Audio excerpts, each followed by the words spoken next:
হয়, আমি আমাৰ টিংখাং সমষ্টিৰ ছাত্ৰ ছাত্ৰীসকলক মাজে সময়ে তেওঁলোকৰ মনোজগতত বিচৰণ কৰি থকা বিভিন্ন কথা বতৰাবিলাকক লৈ কিছু অনুষ্ঠান আমি আয়োজন কৰি আহিছোঁ। বিশেষভাৱে ষ্টুডেণ্টসকলক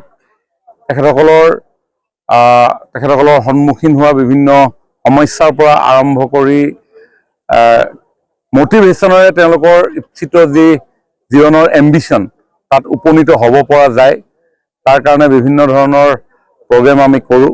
তাৰ ভিতৰত অন্য এটা অতি গুৰুত্বপূৰ্ণ প্ৰগ্ৰেম সেইটো হৈছে সাহস আৰু প্ৰত্যয় ভৰা এদিন, যিটো আমি যোৱা বছৰো কৰিছোঁ আৰু এইবাৰো আমি অনুষ্ঠানটো মৰাণ বাণিজ্য মহাবিদ্যালয়ত কৰিবৰ কাৰণে অহা 25 তাৰিখে ঠিক কৰিছোঁ। এগৰাকী বহুল জনপ্ৰিয় স্পিকাৰ, মটিভেটৰ, লিখক, চিন্তাবিদ শিৱ খেৰা ডাঙৰীয়া আমাৰ এই অনুষ্ঠানটোত উপস্থিত থাকিব।